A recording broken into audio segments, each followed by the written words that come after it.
Hello दोस्तों, मैं हूं लक्ष्मण गुजर और आप सभी का स्वागत करता हूं आपके अपने यूट्यूब चैनल राजसमंद वाले गुरुजी पर। तो दोस्तों, नव वर्ष आज से स्टार्ट हो गया है और हम भी एक नई पहल स्टार्ट कर रहे हैं। आज से हम पढ़ेंगे भारत का संविधान, भारत की राज्य व्यवस्था।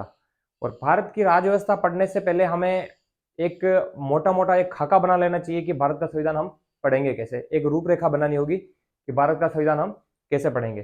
तो भारत के संविधान को हम 3 पार्ट में डिवाइड करेंगे। ठीक है, सबसे पहला पार्ट होगा अनुसूचियां, दूसरा पार्ट होगा संविधान के भाग और तीसरा पार्ट होगा अनुच्छेद। तो अनुसूचियां, संविधान का भाग और संविधान की अनुच्छेद, तो ये तीनों को मिलाकर हम भारत के संविधान को पढ़ेंगे, भारत की राज्य व्यवस्था को पढ़ेंगे। तो आइए हम देखते हैं कि हमारी रूपरेखा क्या रहने वाली है।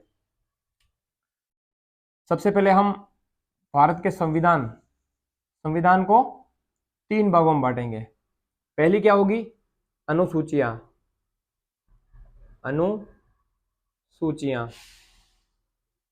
अनुसूचियां, उसके बाद में संविधान के भाग,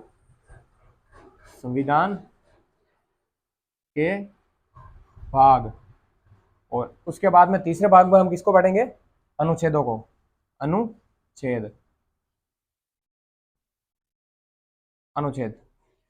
तो देखिए दोस्तों, हमने संविधान को 3 भागों में बांट लिया, अनुसूचियां, संविधान के भाग और अनुच्छेद। आप सभी को पता है कि भारत का जो संविधान है, भारत का जो मूल संविधान है, उसमें 8 अनुसूचियां थी और वर्तमान में 12 अनुसूचियां है। भारत के संविधान में 22 भाग थे और अभी भी वर्तमान में भी 22 भाग है, और अनुच्छेद भी 395 थे और अभी भी 395 अनुच्छेद हैं। तो हम देखेंगे भारत के संविधान में सबसे पहले पढ़ेंगे अनुसूचियां जो 8 अनुसूचियां थी, और उसके बाद में उसमें 4 जो जुड़ी, कौन कौन सी नई जुड़ी है, वो सारी बातें हम करेंगे।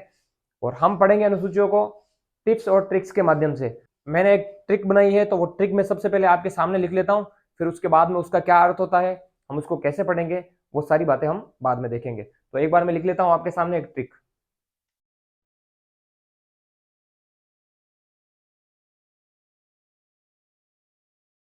मैंने आपके सामने लिख ली है ये ट्रिक। कितनी अनुसूचियां है वर्तमान में? 12 अनुसूचियां। कितनी अनुसूचियां हैं? 12। तो देखिए, 1 2 3 4 5 6 7 8 9 10 11 और 12, ये 12 अनुसूचियां हैं। अब इसको पढ़ेंगे कैसे हम? देखिए, ट्रिक क्या है? आरपीएस। आरपीएस जानते हो आप सब, राजस्थान पुलिस सर्विस होती है। आरएस का एग्जाम देते हैं, उसके बाद में जो एसडीएम है, एसडीएम के बाद में कौन सी रैंक मिलती है अपने को? आरपीएस। आरपीएस का प्रशासन, इस ट्रिक को अपने को 2 टुकड़ों में याद रखना है। 2 टुकड़ों में कैसे याद रखेंगे? आरपीएस का प्रशासन, सुभाष बदल पंचनगर। आरपीएस प्रशासन, सुभाष बदल पंचनगर। ये चीज अपने को याद रखनी है। 5 से 10 बार अपने को याद करने के बाद 5 से 10 बार लिखनी है कागज पे, तो अपनी ये ट्रिक क्या है? कंप्लीट हो जाएगी, अपने को बिल्कुल याद हो जाएगा, काम नहीं रहेगा, अपने को उंगलियों पर याद रहेगी ये ट्रिक। ठीक है, तो अब मैं इसके जो है, इसका क्या अर्थ होता है इस ट्रिक का, वो अर्थ मैं आपके सामने लिख लेता हूं एक बार।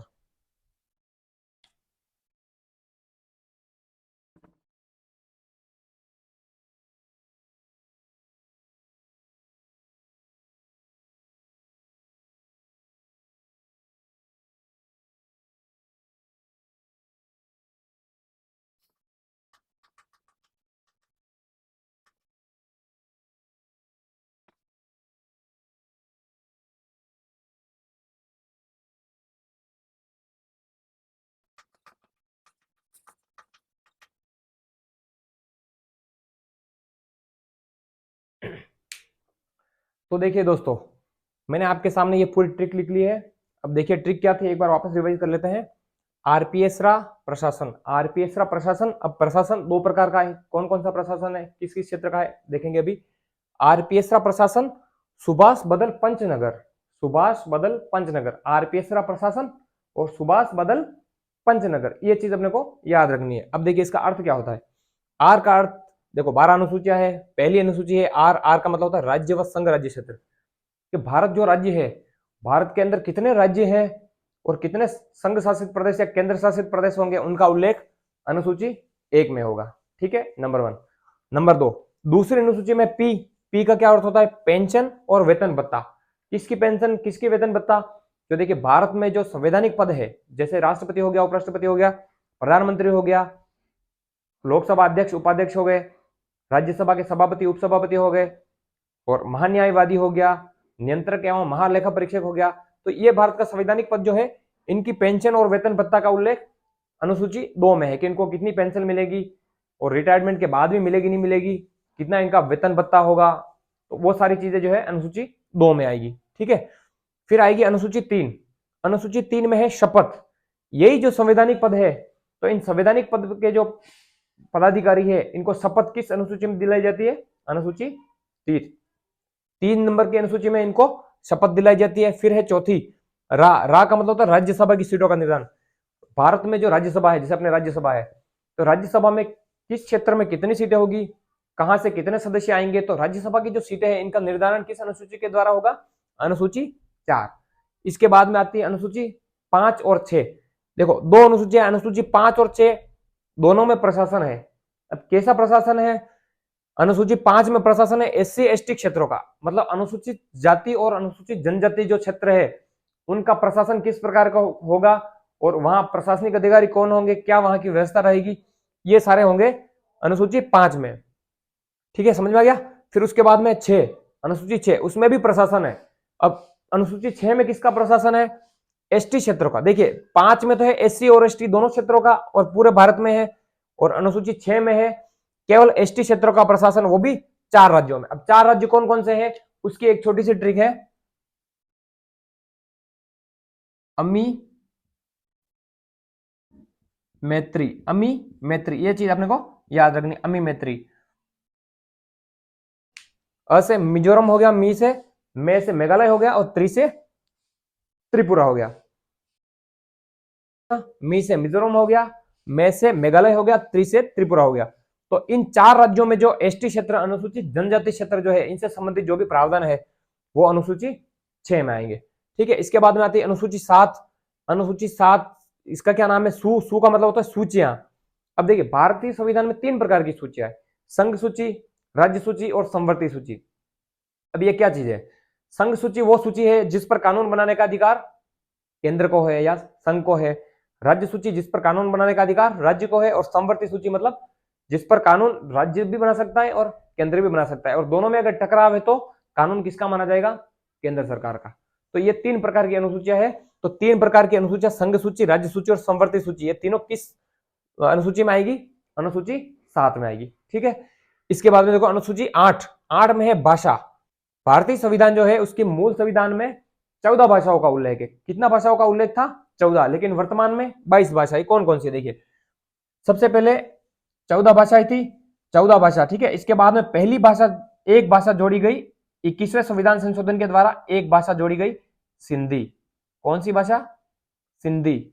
ठीक है, चलो इसके बाद में 71वां संविधान संशोधन हुआ जिसमें 3 भाषाएं जोड़ी गई, जिसमें अपने को याद रखना न म क। 71वें संविधान संशोधन के द्वारा क्या जोड़ा गया? नमक। नमक का मतलब क्या होता है? नेपाली, म का मणिपुरी और क का कोंकणी। कोंकणी। ठीक है, नमक नेपाली, मणिपुरी, कोंकणी, ये 71वें संविधान संशोधन के द्वारा जोड़ी गई अनुसूची 8 में। ठीक है, तो 14 और 1 15 होगी, 15 और 3 18 होगी। अब बची 4 भाषाएं। तो 4 भाषाएं देखो, 21 और 71 दोनों को जोड़ेंगे कितने होंगे?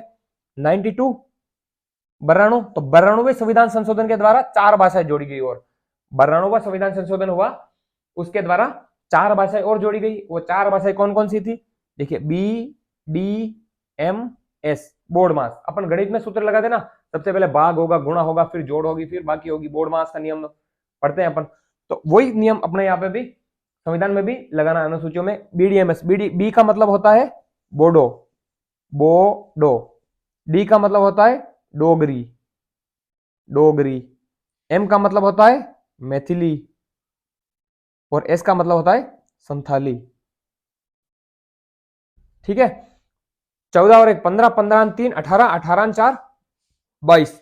तो ये 22 भाषाएं होगी अपने 8वीं अनुसूची में। 8वीं अनुसूची किससे संबंधित है? भाषाओं से संबंधित है। मूल संविधान में कितनी भाषाएं थी? 14। वर्तमान में कितनी है? 22। और कौन सी भाषा किस संविधान संशोधन के द्वारा जोड़ी गई? 21वें संविधान संशोधन के द्वारा सिंधी जोड़ी गई। नेपाली, मणिपुरी और कोंकणी 71वें संविधान संशोधन के द्वारा जोड़ी गई। और उसके बाद में बोडो, डोगरी, मैथिली और संथाली जो है 92 संविधान संशोधन के द्वारा भारतीय संविधान की अनुसूची 8 में जोड़ी गई। चलो इसके बाद में देखते हैं अनुसूची 9 स का मतलब क्या होता है? सुधार। अब किसका सुधार? भूमि सुधार या भूमि का बंदोबस्त। देखिए 8 अनुसूचियां पहले थी, 4 अनुसूचियां नई कि भाई नई अनुसूचियां क्यों जोड़ी गई? क्योंकि अपने संविधान में किसी चीज की आवश्यकता होती है तो हम जोड़ते हैं नई चीजों को। तो उस समय पहली जो अनुसूची है 9वीं अनुसूची है वो प्रथम संविधान संशोधन के द्वारा जोड़ी। कौन से संविधान संशोधन के द्वारा? प्रथम संविधान संशोधन के द्वारा जोड़ी गई। क्योंकि और 1951 में जोड़ी गई। प्रथम संविधान संशोधन हुआ था 1951 में। तो जब भारत आजाद हुआ उसके बाद में भारत ने खूब सारी समस्याएं थी, उसमें से एक समस्या थी भूमि सुधार की।